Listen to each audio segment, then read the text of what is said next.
അമ്മാസ് വ്ലോഗിലേക്ക് എല്ലാവർക്കും സ്വാഗതം. എല്ലാവർക്കും സുഖമാണെന്ന് വിശ്വസിക്കുന്നു. ഇന്ന് നമുക്ക് ഒരു മാമ്പഴ പുളിശ്ശേരി ഉണ്ടാക്കി നോക്കിയാലോ? മാമ്പഴമൊക്കെ കിട്ടുന്ന സമയമല്ലേ, അപ്പോൾ നമുക്ക് ഒരു മാമ്പഴ പുളിശ്ശേരി എങ്ങനെ ഉണ്ടാക്കുന്നതെന്ന് നോക്കാം. അതിനായി കുറച്ച് മാങ്ങ ഒക്കെ ക്ലീൻ ചെയ്ത് വെച്ചിട്ടുണ്ട്. അത് ഒരു ചട്ടിയിലേക്ക് മാറ്റി കൊടുക്കാം. ആവശ്യത്തിനുള്ള വെള്ളം ചേർത്ത് കൊടുക്കാം. ഒരു ശർക്കര പൊട്ടിച്ചത് ചേർത്ത് കൊടുത്തിട്ടുണ്ട്. പിന്നീട് അതിലേക്ക് 1 സ്പൂൺ മഞ്ഞൾപ്പൊടി, കുറച്ച് മുളക് പൊടി, കുറച്ച് കുരുമുളക് പൊടി എന്നിവ ചേർത്ത് ഒന്ന് നന്നായി വേവിച്ചെടുക്കാം. ഉപ്പും കൂടി ചേർത്ത് കൊടുക്കുന്നുണ്ട്. വെള്ളമൊക്കെ വറ്റി നന്നായി ഒന്ന് കുറുകി വരുന്നവരെ നമുക്ക് വേവിച്ചെടുക്കാം.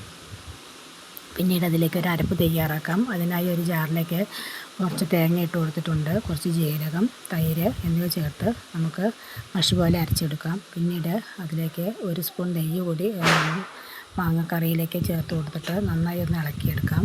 ഇങ്ങനെ നെയ്യ് ചേർത്ത് ഉണ്ടാക്കുമ്പോൾ നല്ല ടേസ്റ്റാണ്. പിന്നീട് അതിലേക്ക് നമുക്കൊരു വറവ് തയ്യാറാക്കാം.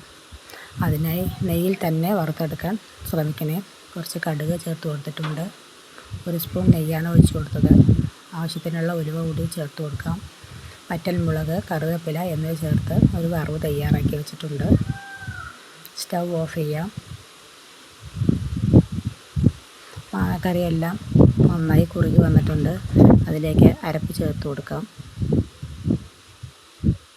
അമ്മാസ് വ്ലോഗ് എല്ലാവരും ഒന്ന് സപ്പോർട്ട് ചെയ്യണേ.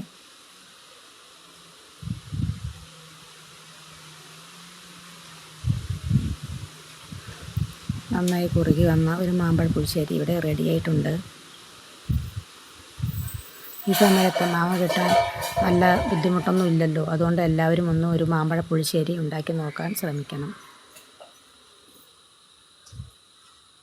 ഈ സമയത്ത് ഉപ്പ് ആവശ്യമുണ്ടെങ്കിൽ ചേർത്ത് കൊടുക്കണേ.